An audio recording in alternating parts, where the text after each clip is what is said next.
Hello. ये video dedicatedly बनाया गया है इंग्लिश ग्रामर में वॉइसेस का क्विक गो थ्रू करने के लिए। ठीक है, तो हम लोग पढ़ेंगे वॉइसेस क्या होता है and then active and passive voices क्या होते हैं with examples, and then conversion कैसे होगा एक्टिव से पैसिव के बीच में, उसको भी मैं लिस्ट आउट करूंगा। ठीक है, सबसे पहले देखते हैं वॉइसेस होता क्या है। अगर डेफिनेशन को देखा जाए, पहले डेफिनेशन पढ़ते हैं फिर इसे समझाता हूँ। इन grammar, voices describes the relationship between the verb's action and its subject। क्या एक्शन हो रहा है या फिर क्या वर्ब है और उसका सब्जेक्ट के साथ क्या रिलेशन है, indicating whether the subject performs the action, जिसे एक्टिव वॉइस बोलते हैं, और रिसीव्स द एक्शन, जिसे पैसिव वॉइस बोलते हैं। यहाँ बोलने का मतलब ये है कि जो सेंटेंस है हम लोग के पास, उसमें जो वर्ब है उसका रिलेशन सब्जेक्ट के साथ कैसा है, जो वर्ब है उसका रिलेशन सब्जेक्ट के साथ कैसा है, वो जो सब्जेक्ट है वो एक्शन को परफॉर्म कर रहा है या फिर एक्शन को रिसीव कर रहा है। अगर परफॉर्म करेगा तो उसे एक्टिव वॉइस बोलेंगे, अगर एक्शन को रिसीव कर रहा है तो उसे पैसिव वॉइस बोलेंगे। ठीक है, एग्जाम्पल के साथ देख लेते हैं अभी। What is active voice? So in active voice the subject performs the action of the verb. Example, the dog chased the cat. तो यहाँ पे जो सब्जेक्ट है डॉग, उसने इस एक्शन को किया, चेस किया कैट को। यहाँ पे सब्जेक्ट है dog is the doer of the action, वो एक्शन को करने वाला है। तो इस तरीके के सेंटेंस में जहां पे लगे कि सब्जेक्ट कोई एक्शन कर रहा है, उसे हम लोग बोलेंगे एक्टिव वॉइस। ठीक है, और पैसिव वॉइस क्या है तब? In passive voice the subject receives the action of the verb. तो फॉर एग्जाम्पल, इसी केस को, ये जो हम लोग ऊपर एग्जाम्पल पढ़े थे, the dog chased by the cat, इसको उल्टा आप करते हैं, the cat was chased by the dog. अब यहाँ पे जो सब्जेक्ट है कैट, उस पर ये एक्शन हुआ है, उसको चेस किया गया है दूसरे ऑब्जेक्ट के थ्रू या फिर दूसरे सब्जेक्ट के थ्रू। तो पहले जो आया उसे हम लोग सब्जेक्ट बोलेंगे, तो कैट पहले आया तो यहाँ कैट हो गया सब्जेक्ट, जो इस एक्शन को रिसीव कर रहा है। तो subject cat is the receiver of the action. तो इस तरीके का सेंटेंस जहां पे सब्जेक्ट को किसी एक्शन को रिसीव करते हुए दिखाया जा रहा है, उसे हम लोग पैसिव वॉइस बोलेंगे। ठीक है, और भी एग्जांपल देखेंगे नीचे। यहाँ पे जस्ट एक विजुअली और एक बार दिखाने का ट्राई किया है। तो एक्टिव वॉइस क्या होता है? जहाँ पे सब्जेक्ट कोई एक्शन करता है। The pirate buried the treasure. Pirate ने एक एक्शन किया, बुरी बरी किया किसे? ट्रेजर को। तो ये हो गया एक्टिव वॉइस। और पैसिव वॉइस क्या हो गया? दूसरा example, the treasure was buried by the pirate. तो यहाँ पर क्या है, सब्जेक्ट जो है ट्रेजर हो गया, अभी उसके ऊपर एक्शन किया जा रहा है, उसे बरी किया जा रहा है, किसके थ्रू? पायरेट के थ्रू। तो इसे हम लोग पैसिव वॉइस बोलेंगे। ठीक है, नेक्स्ट चलते हैं नीचे। अभी क्या है, ये तो हम लोगों ने देख लिया कि एक्टिव एंड पैसिव वॉइसेस होते क्या है। और लेकिन अब ऐसा भी क्वेश्चन आता है एग्जाम में कि एक्टिव वॉइस दे देगा, बोलेगा इसे पैसिव में कन्वर्ट करो, या पैसिव वॉइस दे देगा, बोलेगा इसे एक्टिव में कन्वर्ट, सॉरी यस, एक्टिव में कन्वर्ट करो। तो जैसे हम लोग को ये दे देगा, बोलेगा the dog chased the cat, the dog chase the cat. अब बोलेगा इसे पैसिव में कन्वर्ट करो, तो हम लोग को ये वहां पे आंसर लिखना पड़ेगा। तो इसको करने के लिए, ऐसे तो थ्रो में आ जाता है कि इसे पैसिव में कैसे लिखेंगे, फिर भी इसका कुछ सेट ऑफ रूल्स है, मतलब एग्जांपल्स के साथ, नॉट एग्जैक्टली रूल्स। हाँ, हाँ रूल्स है, एग्जाम्पल के साथ दिया हुआ है, उसे हम लोग गो थ्रू कर लेते हैं।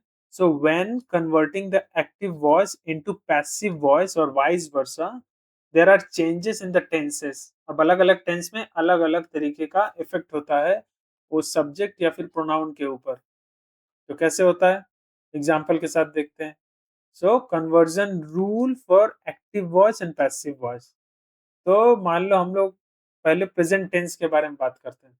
तो प्रेजेंट टेंस में ये चार, मतलब हर टेंस का ये चार फर्दर टाइप्स होता है। तो सबका एग्जांपल देख लेंगे।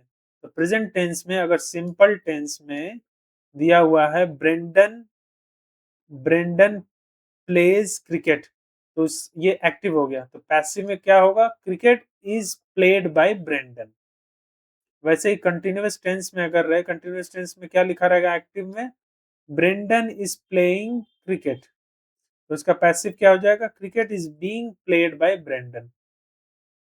प्रेजेंट परफेक्ट टेंस में क्या होगा? एक्टिव में अगर लिखा रहेगा ब्रेंडन हैज प्लेड क्रिकेट, तो पैसिव में हो जाएगा cricket has been played by Brendan. वैसे ही परफेक्ट कंटिन्यूअस टेंस में Brendan has been playing cricket, इसका कोई पैसिव नहीं होगा क्योंकि इसका मतलब प्रॉपर कन्वर्जन बन ही नहीं रहा है, इसलिए इसका पैसिव होगा ही नहीं। सिमिलरली पास्ट टेंस में भी, सिंपल पास्ट टेंस में अगर एक्टिव ब्रेंडन प्लेड क्रिकेट, तो इसका पैसिव हो जाएगा cricket was played by Brendan. तो ऐसे ही यहाँ पे देखो सारा एग्जाम्पल के साथ दिया हुआ है कि स्पेसिफिक टेंस में कैसे वो कन्वर्ट होगा। और इसमें भी देखो perfect continue past perfect continuous tense के लिए पैसिव नहीं होगा क्योंकि इसका कन्वर्जन पॉसिबल ही नहीं है। Brendan had been playing cricket, तो इसका हम लोग उल्टा कैसे लिखेंगे? Cricket being had been played, तो इसका प्रॉपर बन नहीं रहा है, तो इसका इसलिए पैसिव होता नहीं है, नो पैसिव। ठीक है। सिमिलरली फ्यूचर टेंस के लिए भी अगर एक्टिव में ब्रेंडन विल प्ले क्रिकेट, तो cricket will be played by Brendan. Brendan will be playing cricket, तो इसका भी पैसिव नहीं होता है। और perfect tense Brendan will have played cricket, the cricket will have been played by Brendan, इसका passive होगा। और परफेक्ट कंटिन्यूअस टेंस के लिए Brendan will have been playing cricket, और इसका होगा नो पैसिव, पैसिव इसका कुछ नहीं होता। तो इसे एक बार चेक करने से ही समझ में आ जाएगा कि हर टेंसेस के लिए हम लोग कैसे कन्वर्ट कर सकते हैं active to passive and vice versa. ठीक है। ये तो वह टेंसेस में कन्वर्ट होता है। इसका इफेक्ट ऑब्वियसली नाउन्स पर भी पड़ता है। अगर मान लो डॉग की जगह सॉरी ह्यूमंस अगर कैसे ही और शी मेंशन किया हुआ रहे, आई रहे, वी रहे, तो एक्टिव से पैसिव जब वो कन्वर्ट होता है तो उसमें भी इफेक्ट होता है। जैसे अगर एक्टिव में आई है, आई वॉज चेजिंग डॉग, तो पैसिव में क्या हो जाएगा? The dog was chased by me. तो ऐसे वी का अज हो जाता है, ही का हिम हो जाता है, शी का हर हो जाता है, दे का देम हो जाता है, इट का इट ही रहेगा। ठीक है। सो दिस वाज इट, यही पूरा टॉपिक था विद रूल्स क्या होता है कन्वर्जन का। यहाँ पर कुछ एक्स्ट्रा एग्जांपल्स मैंने मेंशन किया है जस्ट टू प्रैक्टिस, कि एक बार मुझे समझ में आ गया कि नहीं पूरा, तो मैं जस्ट इसे स्क्रॉल कर रहा हूँ, जस्ट गो थ्रू कर लो, मैं इसे बार बार पढ़ नहीं रहा हूँ जस्ट फॉर सिंप्लिसिटी। तो सबका एक्टिव एंड पैसिव दिया हुआ है, तो वो एक बार देख लो। एक मैं पढ़ देता हूँ। ट्विंकल्स लाइक्स एडवेंचर स्टोरीज, तो उसका पैसिव क्या हो जाएगा? Adventure stories are liked by Twinkle. वैसे ही Latha is learning French this year, French is being learned by Latha this year. Kurt has brought macaroons, macaroons have been brought by Kurt. वैसे ही बाकी एग्जांपल्स दिए हुए हैं। ठीक है। So this was a quick revision for voices, और बाकी एग्जांपल्स बुक्स में से भी देखकर और प्रैक्टिस कर सकते हैं। So I guess this is it. Video को यहीं खत्म करते हैं देन।